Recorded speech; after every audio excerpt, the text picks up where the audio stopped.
पहलू का क्या मतलब होता है, ये आज की इस वीडियो में सीख लेते हैं। पहलू वैसे तो उर्दू का शब्द है और पहलू का अर्थ होता है कि जैसे हम किसी चीज़ को किसी एक नज़र से देख सकते हैं, फिर उसको किसी दूसरी नज़र से देख सकते हैं, तो उसको पहलू कहते हैं। यानी कि जैसे मान लीजिए हम किसी चीज़ की सिर्फ एक ही पक्ष को देखते हैं। मान लीजिए किसी चीज़ में, मान लीजिए किन्हीं दो लोगों की लड़ाई हुई और एक व्यक्ति ने आके हमें बताया कि सारी गलती सामने वाले की है, तो ये उसका पहलू है, उसका पक्ष है जो उसने रखा। फिर हम दूसरे से मिलते हैं, दूसरा इसका उल्टा बताता है कि सारी गलती उसकी है।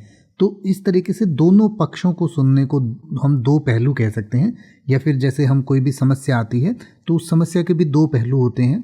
यानी कि एक ऐसा पहलू हो सकता है, एक ऐसा पक्ष हो सकता है कि हमें लगे कि समस्या बहुत बड़ी है, हम इसको सॉल्व नहीं कर पाएंगे। दूसरा ये भी हो सकता है कि समस्या बड़ी है तो समाधान भी बड़ा ही होगा। तो इस तरीके से किसी चीज़ के जो पक्ष होते हैं या रूप होते हैं या भाव होता है, उसको पहलू कहा जा सकता है।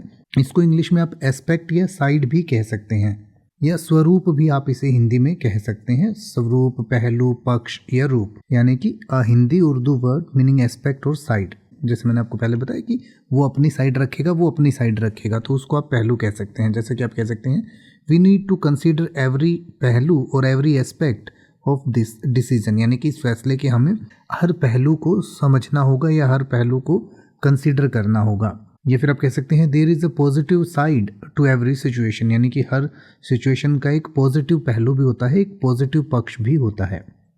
अब आप किसी भी वर्ड का मतलब हिंदी और इंग्लिश में YouTube पर सर्च कर सकते हैं। आपको मेरी वीडियो मिल जाएगी जिसमें आप बिना किसी फालतू बकवास के सीधा उस वर्ड का मतलब समझ पाएंगे। तो ऐसी ही वीडियोस को देखते रहने के लिए चैनल को सब्सक्राइब करें और बेल आइकन को प्रेस करें।